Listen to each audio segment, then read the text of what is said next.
Thank you, Lord. Salamat sa iyo, Panginoon. Sa umagang ito, patuloy ka naming kinikilala sa aming mga buhay bilang siyang Diyos na nagkatawang tao at ngayon nga ay nasa iyo kami, Panginoong Yesus.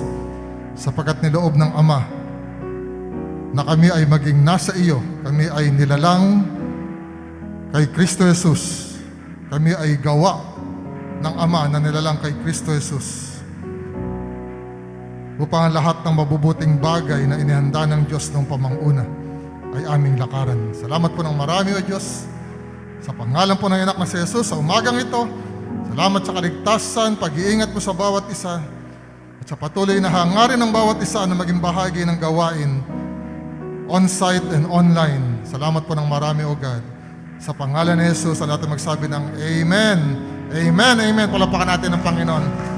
Thank you, Jesus. Hallelujah. Tayo po lahat ay maupo. At siguro po, pwede po siguro natin kunin yung part na nasa harapan na. Sige po, huwag po tayong mahiya. Let us attack the front seat. Praise God. Ang Panginoong Diyos ay ginawa tayong na kay Kristo. Batay sa kanyang exhortation ni Sister Marilyn.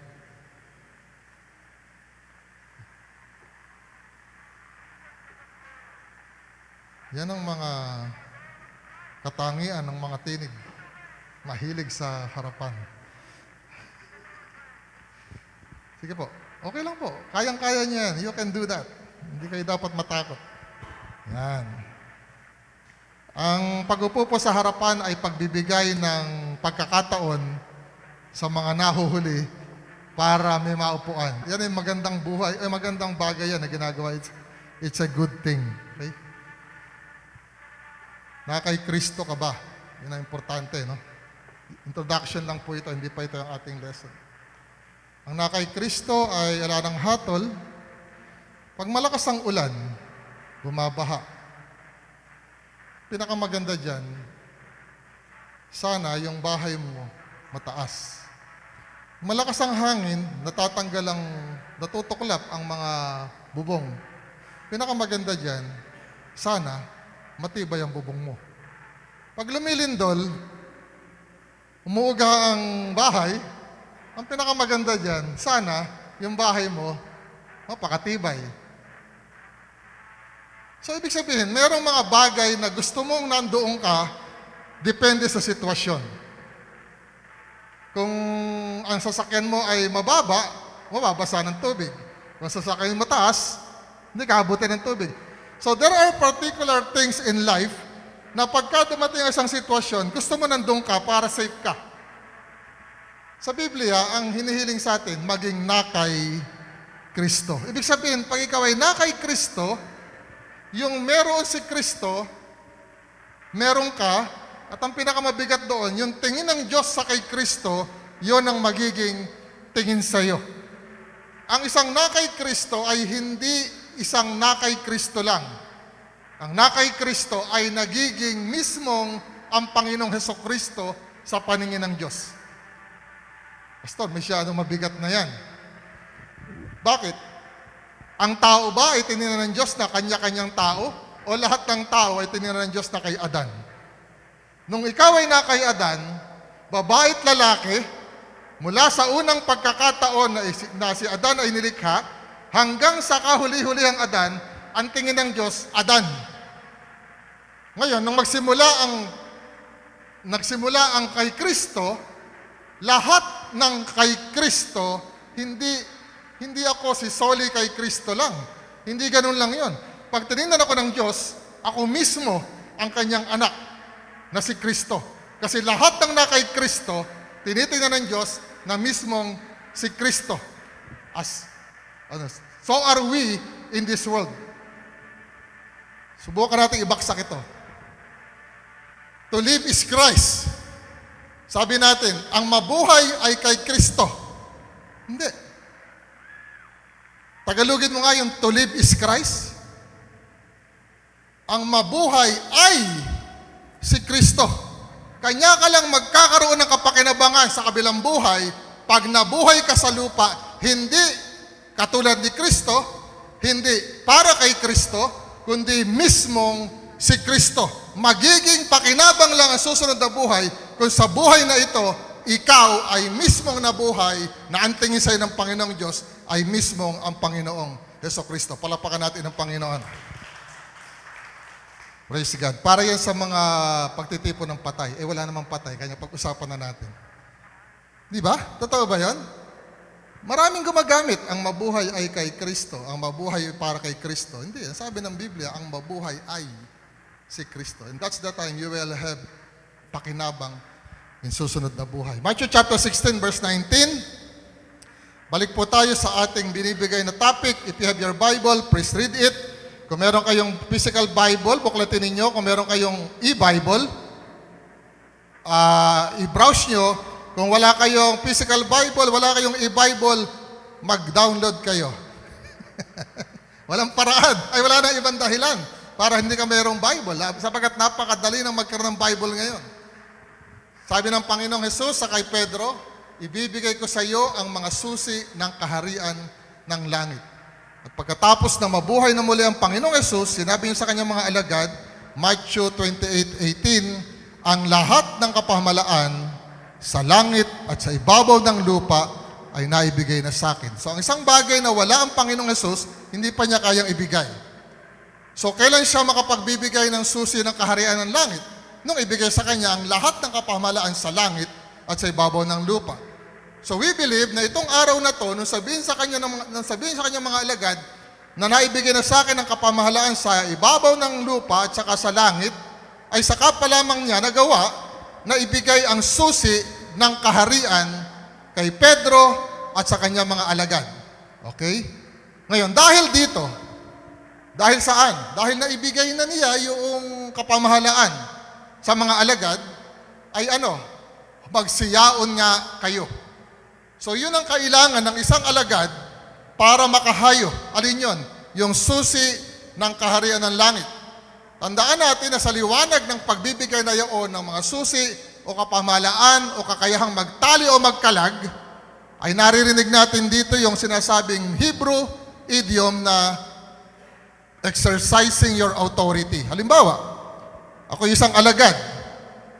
Ano ba ibig sabihin ng alagad? Disipulo.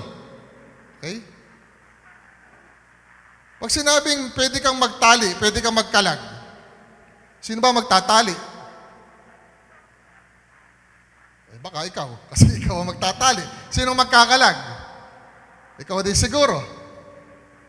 Maraming paraan ng pananalangin. Yung iba kung mag-pray, Panginoon, talian mo po ito. Hindi mo maintindihan ang kabutihan ng Panginoon. Kahit na mali yung dasal, may nangyayari ding resulta. Pero ang tama talagang prayer ay ikaw ang mag-execute ng iyong authority. Pag tinanggihan mo ang mga gawa ng kalaban sa buhay mo, ginagamit mong iyong kapamahalaan. Napapansin mo na merong hindi tama sa nangyayari sa araw-araw na buhay. Okay, start executing your authority. Sabihin mo, hindi ito ang buhay na para sa akin. Hindi ito ang buhay na tinanggap ko sa Panginoong Yesus. Hindi ito ang tamang tanggapin ko na buhay. Sa pangalan ng Panginoong Yesus, aking tinatakda na ang Diyos ay hindi ako pinababayaan, ang kalaban ay hindi makakapanaig sa akin. Hindi ka naman nagsalita na tinatali kita, pinawawalan ko ito. Bakit? Kasi idiomatic expression nga lang yon. Pwede mo yung gamitin, pwedeng hindi. But just the same, kapag in-execute mo yung authority, you are using that susi, your key, sa kalangitan, tatalian mo, o gagamitin mo yung authority mo dito sa lupa, at gagamitin mo yung authority mo na yan para mapawalan o matalian ang anumang dapat mong pawalan at saka talian. Okay? So, maintindihan po natin na iyon ay, yung iba nga, kung ang ginagamit sa panggapos ay dugo. Ginagapos ka namin ng dugo ni Jesus. Pwede rin, kanya lang. Pwede rin yun, pero bakit hindi na lang sabihin mo yung sinasabi ng salita ng Diyos? Sa pamamagitan ng dugo ng Panginoong Jesus, ang gawa ng kalaban ay hindi makapananaig. So, di ba? Parang, ano tinuturuan natin ng Bible? Tinuturuan lang tayong mag-pray ng tama. At pagka tayo nagpe-pray ng tama, mas makakakita tayo ng resulta kaysa sa dati. Kasi mas tama na ang ating panalangin. Okay? Ang sabi ng Bible, pinayao ng Panginoong Yesus ang kanyang mga alagad na ang pinagagawa ay upang gawing alagad ang lahat ng bansa. Ang gawain ng mga alagad ay gawing alagad ang lahat ng bansa. Matthew 28:19. At gawin ninyo mga alagad ang lahat ng mga bansa. Gawing alagad ang lahat ng mga bansa sa pamamagitan ng pagtuturo. Okay, kanina na pag-usapan namin at gusto ko din ibahagi sa inyo, itong Matthew 28, ang tawag dito ay The Great Commission. Kung hindi niyo pa ito masyadong naiintindihan, sa Christian community, Matthew 28, yung humayo kayo, gawin yung alagad ang lahat ng bansa, bautismohan niyo sila sa pangalan ng Ama, ng Anak, ng Espiritu Santo. This is the charge. This is the Great Commission. Kung ikaw ay mananampalataya, ikaw ay alagad ng Panginoong Yesus, ang trabaho natin ay gawing alagad ang lahat ng bansa. Aaminin ko na nung dati, ang tingin ko dito, masyadong malaki. Gagawin mong alagad ang lahat ng bansa, tuturuan mo sila. Para bang ang laki-laki. Kasi ang pinakikita sa atin na picture ay buhay ng mga patay, pagalingin ng mga may sakit, linisin ang mga ketongin, no? Patayuin, bigyan ng mata ang mga bulag. Pero pag narinig mo yun, parang anong iniisip mo? Maganda yan, di ba?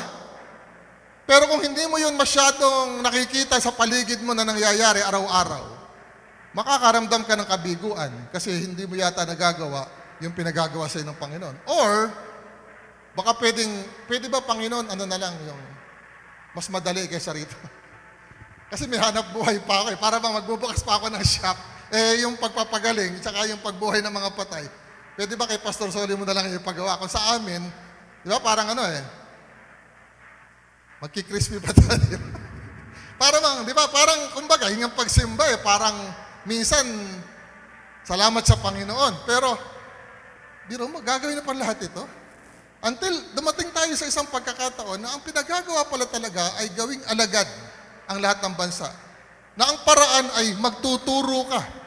Yan. Dumadali ba? Dumadali. Sa akin, dumali Magtuturo. Ibig sabihin, nagagawa mo na ngayon. Pagka nagsabi ka na,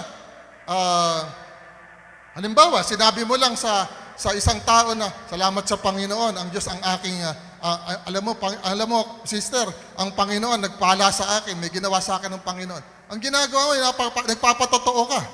Pag sinabi mo na, pinatawad na tayo ng Panginoon sa mga kasalanan, nagtuturo ka na nun. Kung ikaw nagtuturo na, ibig sabihin, gumagawa ka na ng mga alagad. Kasi ang paggawa ng alagad ay pagtuturo.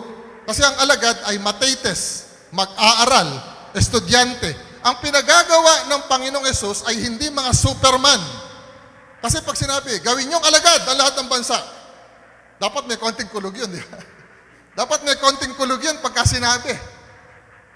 Bakit may kulog? Hindi ba ganun? Pagka nagsasalita ang Ama, medyo kumukulog. Para bang ang dating, kailangan may kulog. Ang ibig sabihin lang pala niyan, turuan ninyo ang lahat ng bansa. Pagainin pa natin. Gawin ninyong pupil. Gawin ninyong estudyante. Kung ikaw ay magtuturo, dapat ba, ituturo mo? Yung alam mo. Ngayon, ang mabuting balita ay meron ka ng alam na pwede mong ituro. Amen? Palakpakan natin ng Panginoon. Kung ako'y walang alam, sino yung nag-e-exhort dito? Alam niyo yung nag-e-exhort? Mahirap tumindig dito nang wala kang dala-dala, sister. Alam mo yon? Ikaw, sister, alam mo yon? Si Sister Chat, teka mo na, huwag niyo akong kausapin, ako'y magtuturo. Yung mga tipong gano'n kasi, di ba? Para bang kailangan mo maghanda talaga. Sister Tina, di ba? Alam mo yon, di ba? Alam mo yon, John. Alam natin lahat yon. Ang pagtuturo ay kinakailangan meron kayo tuturo.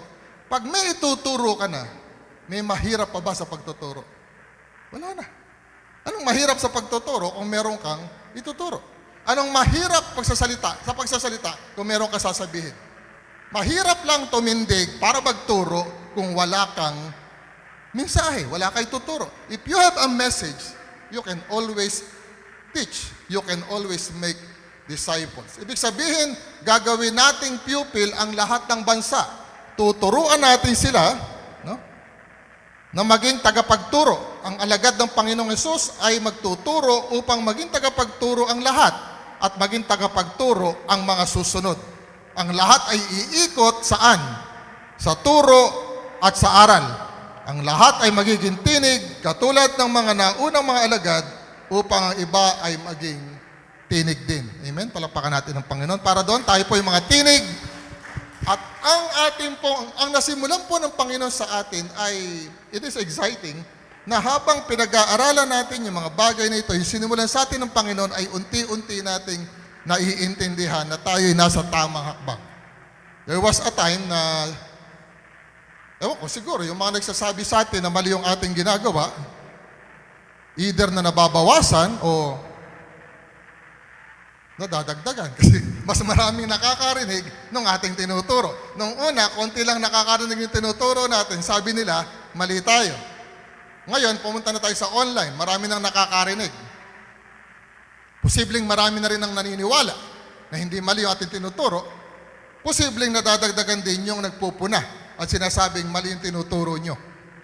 Pero ang nakabubuti roon ay patuloy natin itong napag-aaralan at patuloy tayong lumalakas sa pamamagitan ng mga turo na ito. Okay. Ang lahat ay iikot sa aral. Anong ituturo ng mga alagad? Matthew 28:20, na ituro ninyo sa kanila na kanilang ganapin ang lahat ng mga bagay na iniuutos. Last week, binanggit na natin ito. Nakaabot na ako dito last week. Ganapin ang lahat ng mga bagay na iniuutos. Natural, ang unang pananaw ay tungkol sa kautusan. Kasi utos eh. Pag sinabing utos, may kinalaman sa kautusan.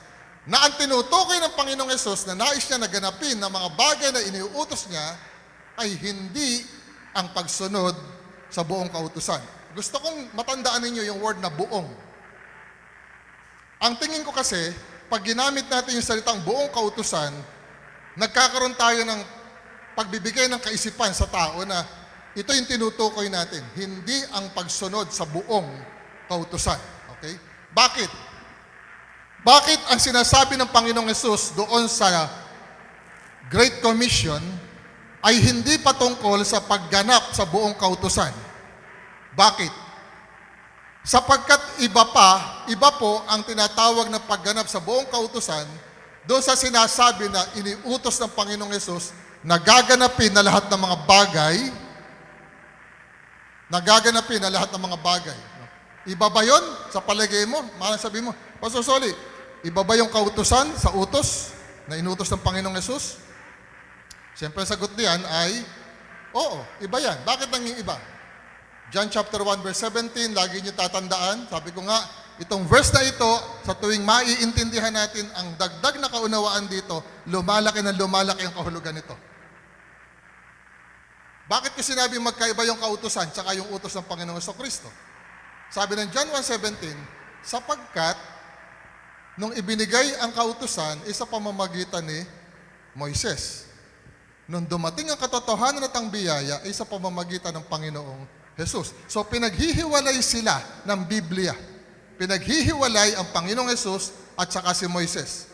Ang kautusan ay nakadikit kay Moises, ang biyaya at katotohanan nakadikit sa Panginoong Jesucristo. Ibig sabihin, yun ang reference. Pag sinabi mong kautusan, you are referring to Moses. Pag sinabi mong grace, you are referring to Jesus. So bakit naging iba yung utos ng Panginoong Hesus kaysa sa kautusan ni Moises? Sapagkat magkahiwalay talaga sila. Yung isa ay ibinigay, yung isa ay dumating. Kailan ibinigay? Sa panahon ng lumang tipan. Kailan dumating? Sa panahon ng bagong tipan. Pareho silang pamamahala, pero magkaiba silang uri ng pamamahala. Isang sa pamamaraan ng pagsunod sa kautusan, isang sa pamamagitan ng pagsunod sa utos ng Panginoong Hesukristo. Kapag ang sino man ay tinuruan o naging mag-aaral ng kautusan, anong mangyayari sa kanya? Alagad siya. Ang mag-aaral ay alagad. Tinuruan ka sa kautusan, di alagad ka. Alagad ka ng ano? Ng kautusan. Tinuruan ka sa Panginoong Hesukristo, naging alagad ka rin. Alagad ka ng ano? Alagad ka ng Panginoong Hesukristo. Amen. Saan kayo nakatingin? Doon, di ba? Ako doon. Pero nakikita niyo yung sinasabi ko. Naintindihan niyo? Wala problema. Okay, tuloy natin. Upang maging alagad ka ng Panginoong Yesus, ang hinihiling niya, turuang ganapin ang mga bagay na iniutos niya. Okay, tuloy natin. Tandaan niyo na merong kautusan, merong ang biyaya at ang katotohanan. Yung kautusan, ibinigay. Yung biyaya at ang katotohanan, dumating. Okay ba yun? Mayroong ang kautusan, mayroong utos ang Panginoong Hesus. Ang kautusan ay ang ibinigay sa pamamagitan ni Moises, ang biyaya at ang katotohanan ay ang dumating sa pamamagitan ng Panginoong Hesus. Sa English, ang kautusan ay yung tinatawag na the law. O kaya ay yung the law of Moses. O kaya, para mas madali, the 10 Commandments. Yaon namang iniutos ng Panginoong Hesus, yaong biyaya at katotohanan ay maaaring tawagin natin na Jesus Commandment. Anong kaibahan nun, Pastor Soli? Yung Jesus Commandment, yun yung madalas mong mabasa sa Bible na, this is my commandment. Sino nagsasabi nun? May nasa recite. Sino nagsasabi nun, this is my commandment? Di ba? Sabi ni John, sabi daw ng Panginoong Yesus, this is my commandment. Bakit nalilito ang mga mangangaral ng Biblia? Bakit nalilito ang ibang mga mananampalataya? Kasi hindi na ipapaliwanag na yung commandment ng Panginoong Yesus, hindi iyon ang 10 commandment. Yung 10 commandment, galing yon doon sa kautusan na ibinigay ng anghel kay Moises doon sa ilang. Yung commandment ng Panginoong Yesus, yun yung kanyang utos na iniwan sa kanyang mga alagad. Kung kayo'y nanonood ng SRG, maiintindihan ninyo na yung this is my commandment that you love one another, that your joy may be full, ay naiduktong na natin sa tinatawag na aral at doktrina ng Panginoong Jesucristo. And we will be talking about that further sa iba nating pagbibigay ng kapahayagan during Sunday. Pero yung mga nanonood ng SRG, naabot na natin ito, na ito ang pag-ibig. Alin ang pag-ibig? Yung ikaw ay nananatili sa doktrina ng Panginoong Jesucristo. Na ano? Na ang Panginoong Jesucristo ang tanging daan, buhay at katotohanan. Kapag hindi ganon ang iyong nauunawaan, wala ka sa pag-ibig. At pag wala ka sa pag-ibig, ang sabi ni San Juan, huwag kang papapasukin sa bahay natin. Halimbawa, kumakatok. Ano po yon? Kami po ay galing sa ganito, mag-aalok po kami ng pag-aaral. Ganun ba? Okay na po kami, may SRG na po kami. Hindi po. Dapat po hanapin natin ang katotohanan. Ang sasagot ninyo doon, natagpuan na namin. Amen ba? hindi nyo na papapasukin yon. Kasi, ang sabi ng Bible, pagka mali ang aral, huwag mo na ang papasukin sa bahay mo. Ngayon, kung iba ang gagawin, dadalawin ka, papasukin mo. Pero kung pagtuturuan ka lang ng maling aral, huwag mo nang papasukin. Okay? Bakit hindi? Kung hindi ito ang pagganap ng buong kautusan, ano ito? Okay, bakit hindi ito ang pagganap ng buong kautusan? At kung hindi ito ang pagganap ng buong kautusan, ay ano yung nais ng Panginoong Yesus na ipaganap sa mga alagad? Bakit hindi iyon ang ipinagaganap ng Panginoong Yesus? Bakit alam natin na hindi iyong pagsunod sa kautusan o sa 10 utos ang ipinagagawa ng Panginoong Yesus sa mga alagad? Bakit?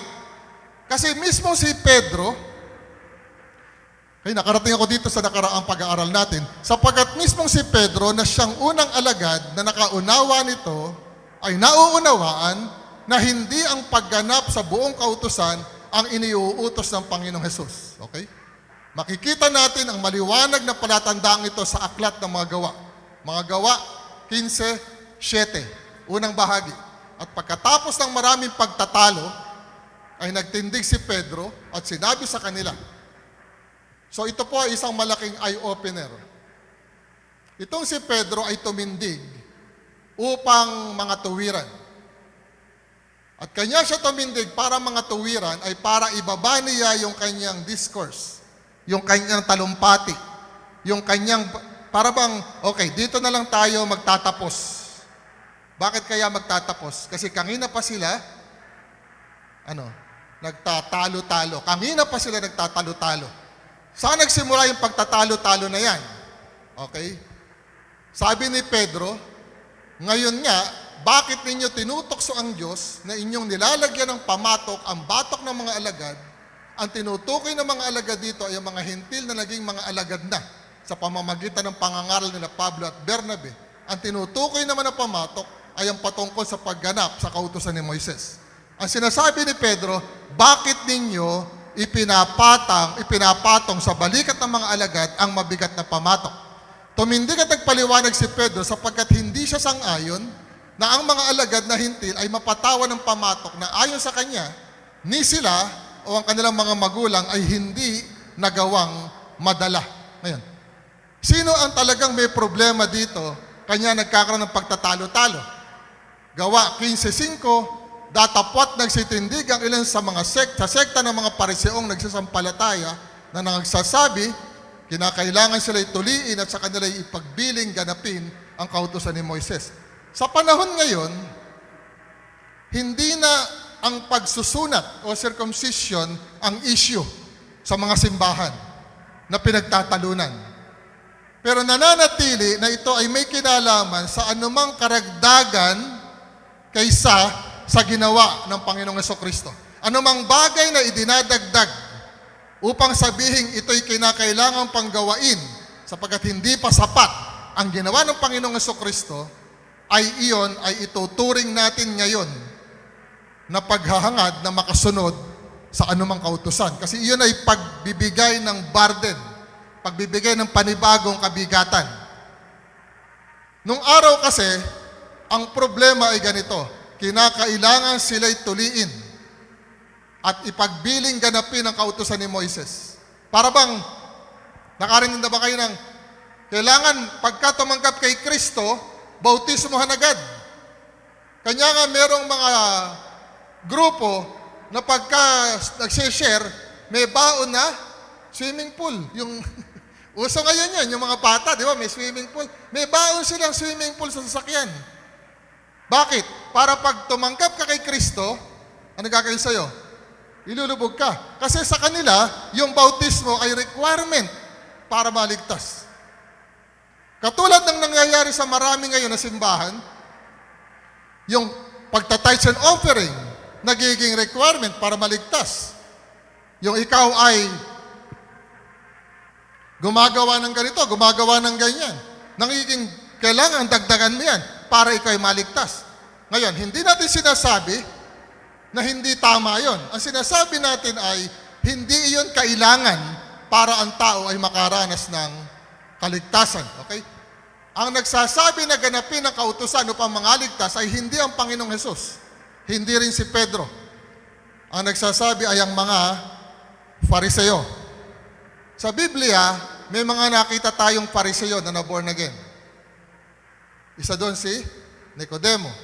Meron pang isang mayaman. Ang pangalan ay Joseph of Arimathea. At marami pa silang mga kasamahan na naging Christian. Ang problema ay kasi sila'y disipulo at alagad ng kautusan. Hindi pa sila nawawala doon. Kanya nga ang gusto ng Panginoong Hesus, huwag silang manatiling alagad ng kautusan, gusto ng Panginoong Hesus gawin ng mga alagad na alagad ng Panginoong Hesus ang lahat ng bansa. Sa ganung paraan, mawawala ang tao sa pagiging alagad ng kautusan, mapupunta sa pagiging alagad ng Panginoong Hesukristo. Pero somehow, hindi yun madaling mangyari. Tama po ba? Hindi madaling mangyari. Okay? Tayo ba? Ikaw, sino ba sa atin ang mga, bago natin natanggal yung ating mga sinasambang akala natin, yun ang Diyos. Hindi ba't hindi naman agad-agad yan? Di ba't nagkaroon pa nga ng pagtatalo? Nagkaroon pa nga ng discussion. Mabuti ko ikaw ay bata, pinanganak ka sa Kristiyanong bahay, tahanan, wala ka ng problema doon. Pero yung mga matatanda na dating nagkakaroon ng pagsamba sa mga bagay na yon, ay nahirapan din sila nung una na tanggalin iyon. Okay?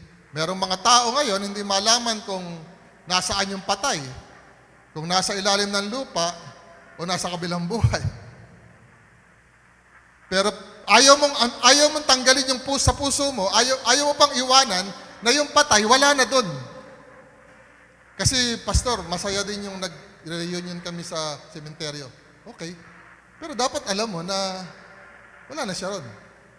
Di ba? Para patuloy ka natututo. So, ganun lang din yung mga dating mananampalataya. Palibhasa yung mga Parisi sila, mga Pariseo, alagad ng kautusan, hindi sila makaalis kagad. Ngayon, ang problema sa kanila, bumibiyahe pa sila para pumunta sa mga hentil. Imagine ninyo. Bawa, ikaw, Brad, naintindihan mo na yung gospel.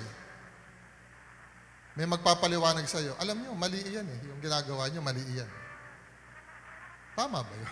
Ibig sabihin, yung B, mas mabuti pa o mabuti pa yung maghanap na lang siya ng mapagsasabihan niya at huwag niya nang gambalain yung mga taong nakakaunawa ng katotohanan. Ito kasi, ganun na nangyayari. Yung tinuturuan nila Pablo at saka nila Bernabe, sineshare nila ng gospel, ang ginagawa ng mga taga-Jerusalem, bumababa doon at binabaligtad na pilit yung kaunawaan ng mga tao na yon. Kanya itong si Pablo, masama ang nararamdaman niya. Hindi siya nagagandahan. Kanya nagpunta sila sa Jerusalem para makipag-usap sa mga alagad na nandoon. Okay, tuloy natin. Sino bang nagsasabi? Hindi naman ang Panginoong Yesus, hindi naman si Pedro. Yung mga Pariseo ang may gusto na ganapin ang kautusan. Ang nagsasabi nito ay ang mga Pariseo, mga alagad ng kautusan, mga alagad ni Moises. Ang tawag ng sumulat ng aklat ng mga gawa ay ibang mga tao. Yung pinag-uusapan natin ay Acts 15 lang, doon lang tayo naglalaro. Nagpapabalik-balik. At may ibang mga taong nagsilusong mula sa Judea. Anong ginagawa ng mga tao na ito?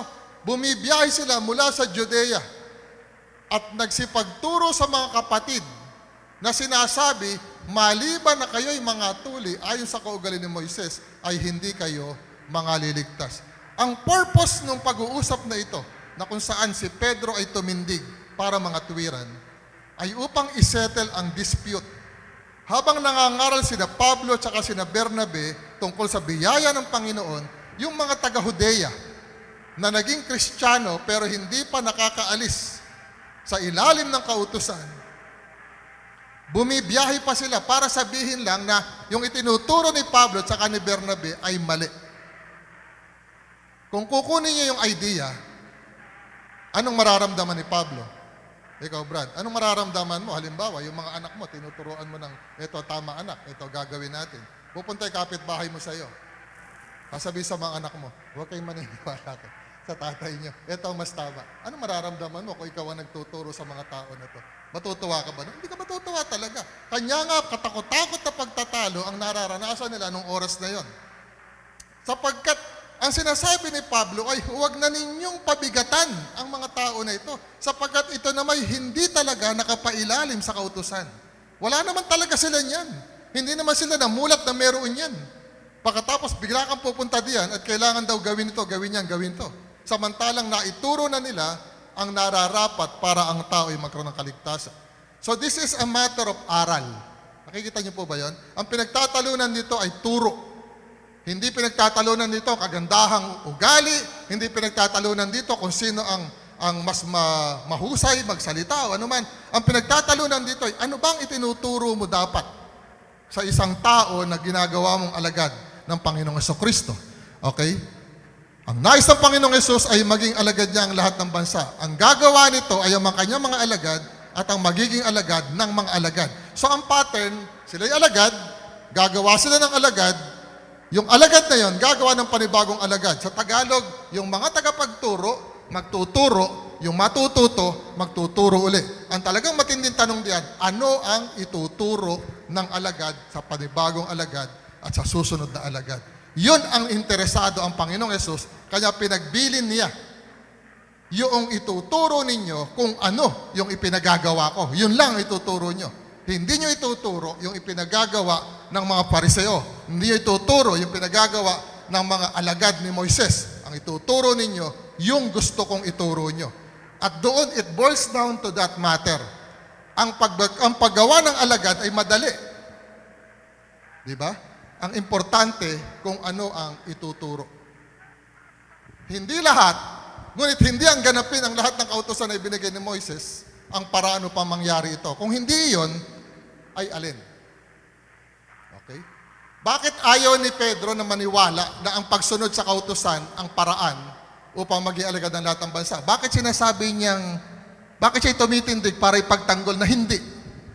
Okay? Sapagkat ang sabi niya, ito isang pamatok na ni sila o ang kanilang mga magulang ay hindi maaaring makadala. Okay, gusto ko ipaliwanag yung word na hindi maaaring. Ang alam ni Pedro, pag ang ginamit na paraan para maging alagad ang mga tao ng Panginoong Hesus ay sundin ang buong kautusan, ang tawag ni Pedro doon, hindi maaari. Alam niyo ba yung hindi maaari? Walang chance. Hindi pwede. Kanina binanggit ko to. Pwede mo sabihin na nakakasunod ka sa ibang kautusan. Pero hindi mo pwedeng maamin na ikaw ay nakakasunod sa buong kautusan. Ang buong kautusan ay humihingi ng 100% na pagsunod. Pag hindi ka nakasunod sa 100%, ano mangyayari? Hindi ka nakasunod kahit sa isa. Ang problema sa kautusan ay nangangailangan siya ng 100% perfection. So, ang sinasabi ng Biblia ay, hindi ito ang paraan para maging alagad ang mga tao. Bakit? O hindi ito ang paraan para maging alagad ang lahat ng bansa. Bakit? Sapagkat pag ito ang ginamit na paraan, walang magiging alagad kahit isa. Nakukuha niyo po ba yung ibig sabihin nun? So, sabi ng banal na kasulatan, ang tanong ni Pedro, bakit ninyo tinutokso ang Diyos na inyong nilalagyan ng pamatok ang batok ng bawat ng mga alagad? Bakit niya ipinapapasan sa kanila ang isang bagay na hindi natin kayang gawin? Na hindi natin kayang gawin, ni ang ating mga magulang ay hindi yan kayang dalahin. Okay? Acts 15. Tuloy mo na. Ngayon, kung hindi ang pagsunod sa kautusan ang sinasabi ng Panginoong Hesus na ganapin, na siyang magiging batayan ng pagiging alagad, ay alin? Okay. Dito tayo nahinto nung nakaraang linggo, dito natin to tatapusin. Ang nangangatuwiran na hindi ang pagganap sa buong kautusan ang paraan para maging alagad ang lahat ng bansa ay si Pedro. Ang nangangatuwiran na kailangang gawain ang buong kautusan ay ang mga Pariseo. Tumindig si Pedro para sabihin, bakit nyo ipinagagawa yan sa mga hentil, samantalang maski tayo, maski yung mga magulang natin, hindi iyan nagawang dalahin. Bakit nyo ipinapapasan sa kanila? Ngayon, may dahilan si Pedro kung bakit niya sinasabi yon. Kasi si Pedro may naranasan na. Kung natatandaan ninyo ang pamilya ni Cornelio, ang pinadala ng Diyos dyan ay si Pedro. Ang pamilya ni Cornelio ay hindi Hudyo. Sa panahon na ang kanilang akala, ang kaligtasan ay sa Hudyo lamang mangyayari at hindi mangyayari sa hentil, nagulat si Pedro na habang siya'y nangangaral, bumaksak ang Espiritu Santo sa grupo nila Cornelio. Ang ibig sabihin nun, hindi bababa ang Espiritu Santo kung ang isang tao ay hindi nanampalataya sa Panginoong Hesukristo. Ang pagbaba kasi ng Espiritu Santo ay palatandaan na ikaw ay isa ng mananampalataya. Ang pagtanggap kay Kristo ay palatandaan na ikaw ay naging mananampalataya. Ang pagbaba ng Espiritu Santo ay palatandaan na ikaw ay isa ng mananampalataya. Sa madaling salita, ang mangyayari, hindi mananampalataya, maging mananampalataya at pagkatapos magiging candidate para siya ay babaan ng Espiritu Santo. When we say babaan ng Espiritu Santo, hindi nangangahulugan na wala pa sa kanya ang Espiritu Santo. Ang ibig sabihin lamang noon ay hindi pa siya nababautismuhan ng Santong Espiritu. So sa madaling salita, ang nagsasalita dito ay si Pedro. Ang pinagtatalunan natin, ano ba, sabi ni Pedro, ang pinagtatalunan natin, paano magiging alagad ang mga hentil? Ang sabi ninyo, kailangan sumunod sa buong kautusan. Ako nagsasabi sa inyo, hindi. Bakit? Ano sabi ni Pedro?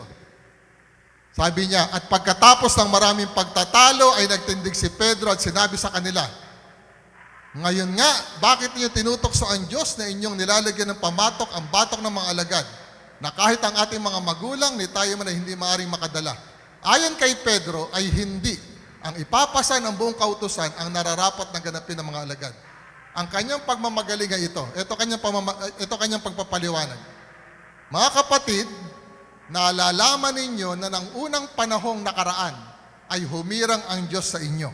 Ang sinasabi ni Pedro ay, huwag niyong kalilimutan na nung namili ang Diyos ng magtuturo sa unang batch ng mga Gentiles, ako ang pinili ng Diyos. Ang sinasabi ni Pedro ay, sa inyong lahat, ako nakakaintindi kung ano ang paraan para ang isang tao ay maging alagad ng Panginoong Jesucristo. Sa lahat sa inyo na mga Hudyo, ako nakakaintindi. Kasi nung unang kailanganin ng Diyos ang mag-share sa mga hentil, sa unang batch ng mga hentil na mananampalataya, ako ang pinili ng Diyos. So sa madaling salita, si Pedro dito ay isang authority. Alam niya, sinasabi niya, hindi papakinggan si Pablo at saka si Bernabe. Bakit? Yun nga ang kanilang Si Pablo at saka si Bernabe, yun nga ang pinagtatanggol nila. Kailangan hindi kautusan.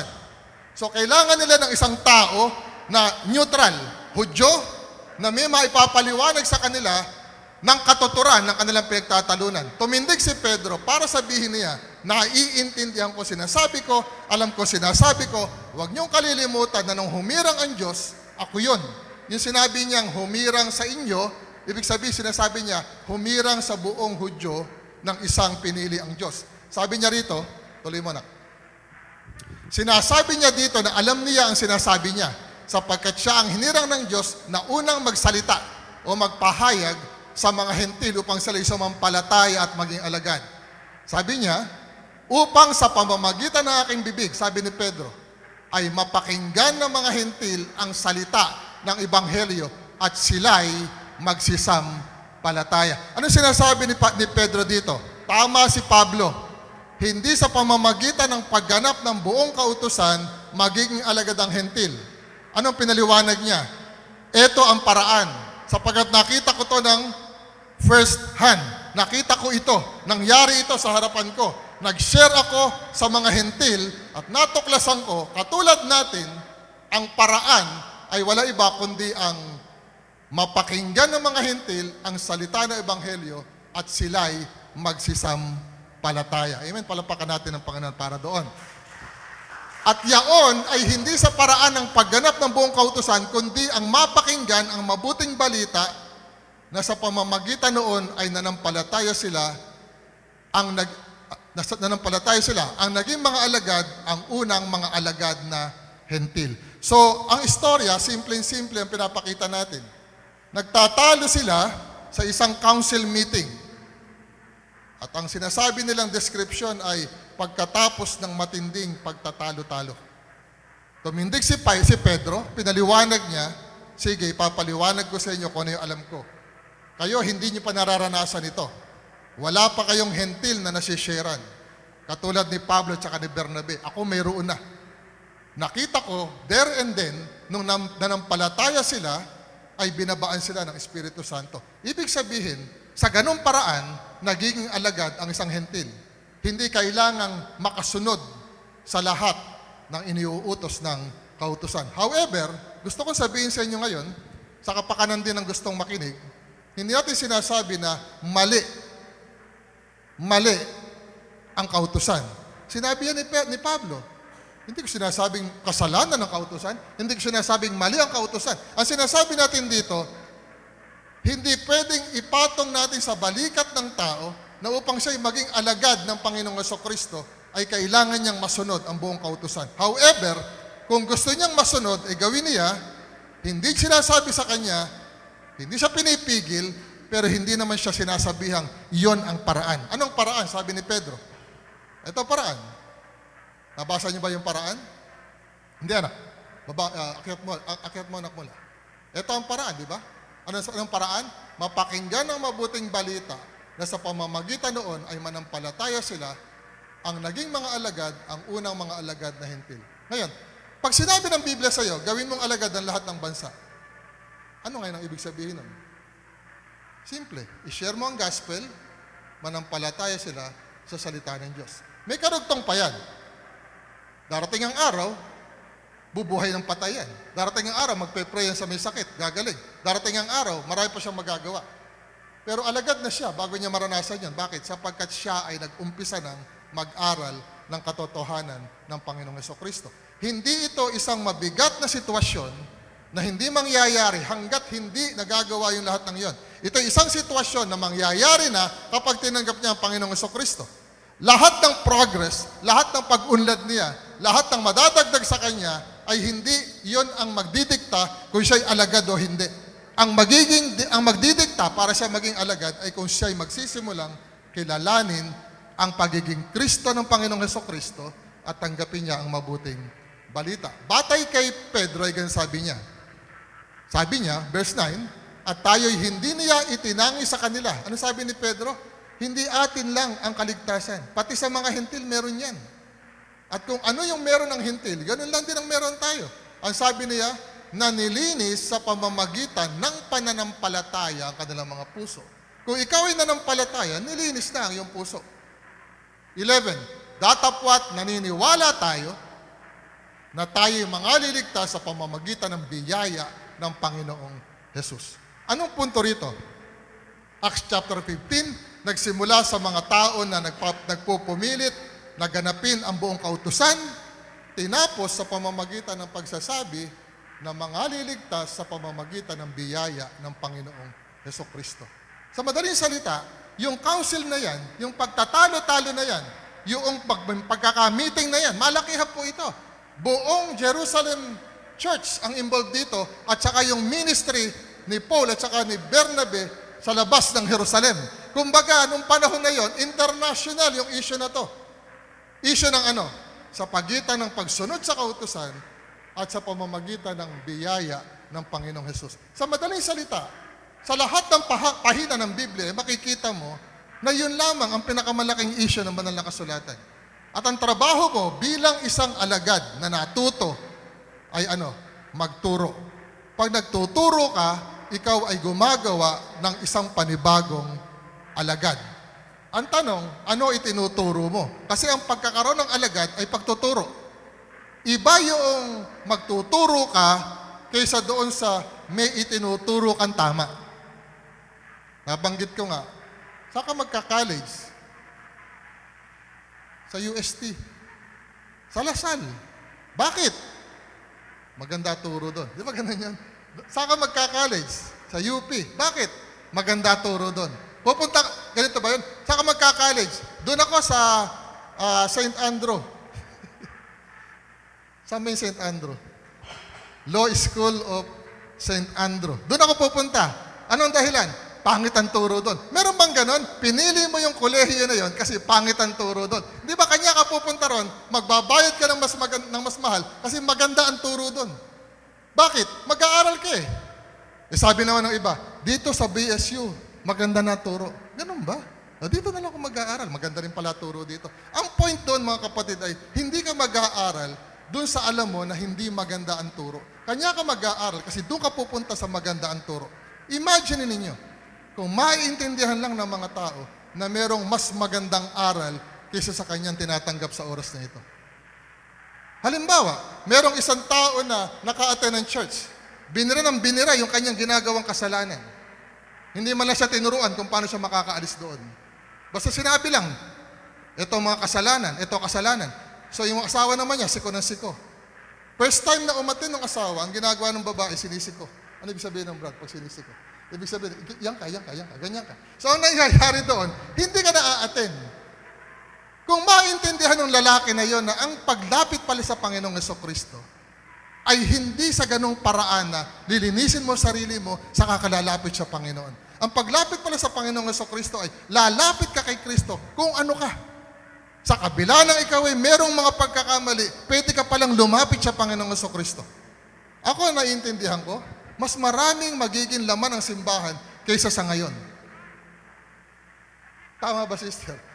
Alam niyo mga pumupuno sa simbahan ngayon, mga likas na relihiyoso. Ako, kanya siguro ako napunta sa church. Kasi talaga namang gusto ko talagang makasunod eh. Merong mga tao na hindi na gusto makasunod. Kanya sila nagwawala sa labas. Pero pag may kailangan sila, gusto rin nila ng Diyos. Di ba? Yung hindi likas, kayo alam ko, likas kayong mga mababait kayo talaga. Likas, di ba? Ang mga nasa simbahan, karaniwan, mga likas lang yan. Lumaki sa simbahan, lumaki sa pamilyang Kristiyano, o kaya yung mga nagsisimba sa Catholic kasi mga palasimba yung nanay nila, yung lola nila. Di ba? From among the sa mga magkakaibigan, merong lumilitaw na 2-3 palasimba. Yung 10, ang gawa nun, kung kailan matatapos sa yung misa sa kapupunta. Ako, pagkasama ko kabarkada ka nung araw, kung sumimba kami, linggo ng gabi. Yung katas na katas na, yung hindi na makakaiwas, talagang kailangan na magsimba. Pero yung talagang sumisimba, umaga ng linggo yan, sumisimba na yan. Di ba? So, nakukuha niyo ibig sabihin ko. So, maraming mahilig magsimba, merong ayaw. Ang gospel of grace, yan ay nakadesign sa mga ayaw magsimba. Na matutuwa sila, maiintindihan nila na ganito pala paglapit sa Panginoon. Dito pinagtalunan between pagsunod sa buong kautusan at yung pinangatwiranan ni Pedro na pananampalataya sa pamamagitan ng biyaya ng Panginoong Hesus. Malaki diferensya niyan.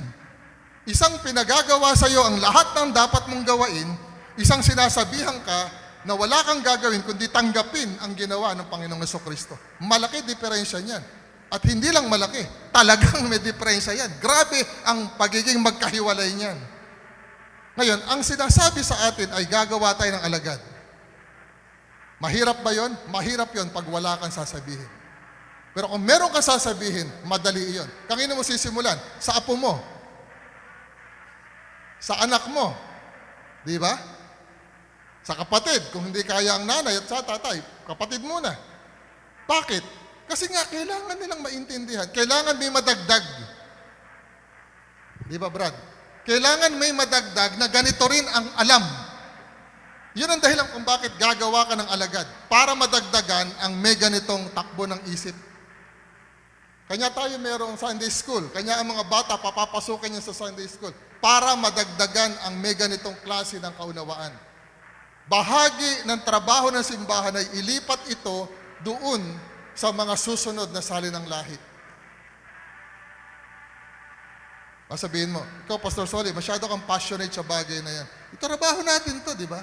What are we doing here? Anong ginagawa natin sa simbahan kung hindi tayo magiging passionate sa bagay na ito?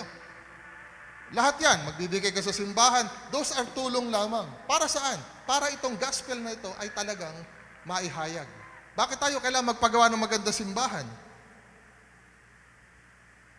Maganda simbahan nyo, dito ko atin. Dapat ganun di ba? Yun ang dapat mangyari. Pag umaten sila, tuturuan natin sila ng tama. Kung simbahan natin, pumapatak, na naman, halimbawa, aaten ka ba doon? Samantalang sa simbahan sa ikabila, ang lalaki, katedral, ang kikinis ng mga ginagamit, sa atin, hindi masyado pa. So, sinasabi, di ba, yung lahat ng ito ay supplemental lang, gamit lang ito para ang salita ng Diyos ay lalong maipahayag. Kung ang simbahan mo ay carpeted na, buti na nga aircon. Yan. Napagbibintangan na nga ako minsan, kanya daw umaattend dito kasi aircon. Ganun ba? Papa-aircon namin lalo. Para hindi ba? Pag wala kang pera, ayos sa'yo ng kamag-anak mo. Ganun ba yun? Kailangan marami kang pera. Ibig sabihin, hindi ka dapat malungkot ron. Ang dapat doon, aspire mo na maging ganun ka para ka tanggapin. Sa totoo lang, Sister Julie, saka si Brother Jerry, kapanipaniwala na kayo. Huwag na kayong mahiyang magsalita. Pag kayo nagsalita, Sister Tina, ikaw ba, mukha ba kayong hindi totoo pag sinabi nyo? Ikaw ba, sister, sa palagay mo, hindi pa maniniwala sa'yo? Ikaw ba, sister? Ito hindi pa, alam niya naman.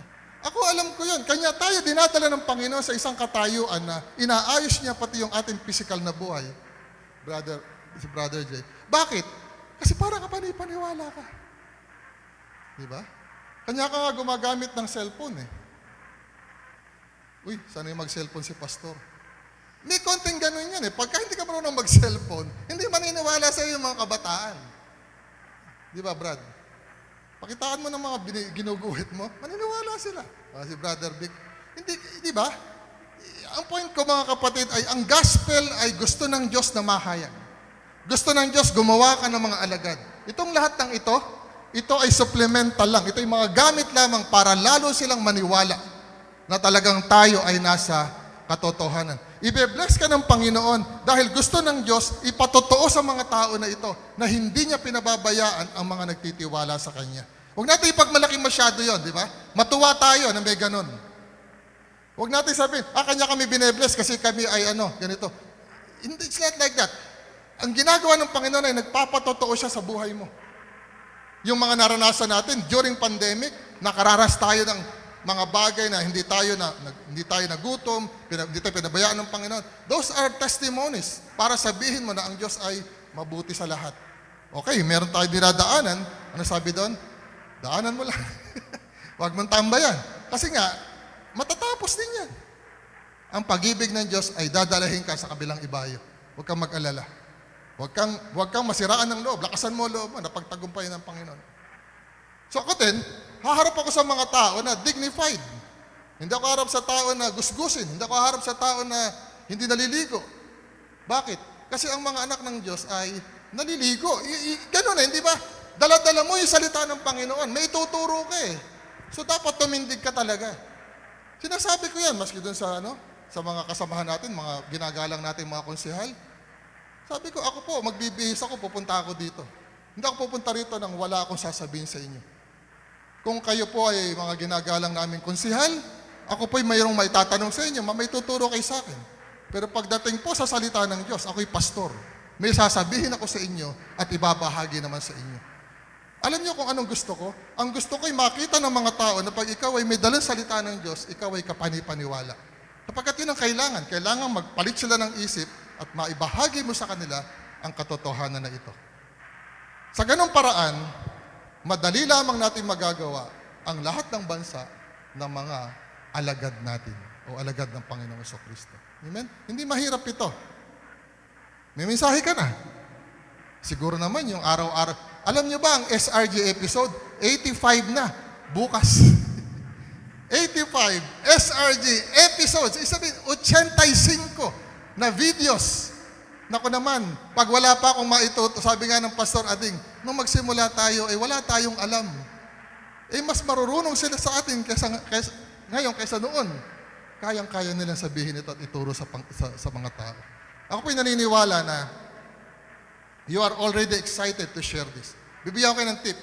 Huling-huli na to, sasabihin ko. Alam niyo ba ang pinakamagandang tip? Kumuha kayo ng tuturuan na hindi ko naririnig. Para lahat ng sabihin ko, pwede niyo sabihin sa kanila. Kanya kayo nahihirapan magturo. Nakaharap ako sa inyo. At lagi niyong ginagamit yung salita. Ito po, narinig natin. Tama, okay lang din naman yun. Pero imagine mo, nagtuturo ka na hindi naririnig nung tinuturuan mo yung sinasabi ko. Anong dating nun? Ikaw ang nagtuturo nun. Bakit? Nasa iyo na yun eh. Naibahagi na yun sa'yo. Sabihin mo na lang, ito'y galing sa Panginoon, ito'y bigay ng Panginoon sa akin, sinishare ko sa'yo. Of course, ako din naman ay nagbabalik ng credit. Sanay din ako nun. Okay lang din yun.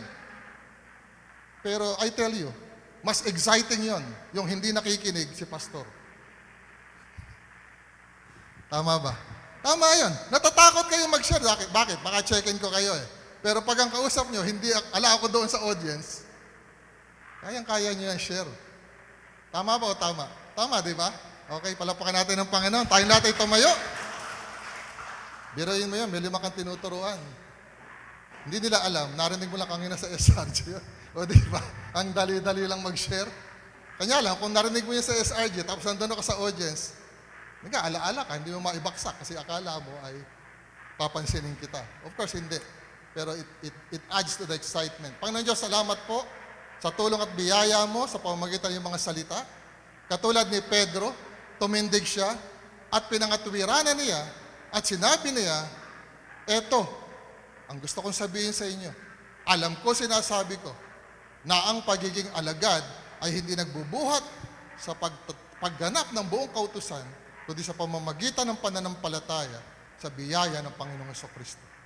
Salamat po, Diyos, na patuloy namin nakikita mula sa pahina ng banal na kasulatan kung gaano talaga nais mong maunawaan ng mga tao ang malaking pagkakaiba ng pagiging alagad ng kautusan kaysa sa pagiging alagad ng Panginoong Jesucristo.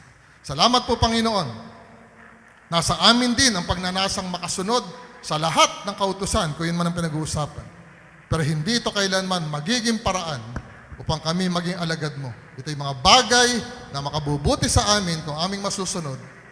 Pero ang pagiging alagad ay nanggagaling sa pagsunod sa iyong iniutos, walang iba kundi ang tanggapin at kilalanin ka bilang aming Panginoon at sariling tagapagligtas. Salamat po ng marami, O Diyos. Pinupuri ka namin, pinapasalamatan sa pangalan ni Jesus. At po magsabi ng Amen, Amen, and Amen. Palapakan natin ang Panginoon. Thank you, Jesus.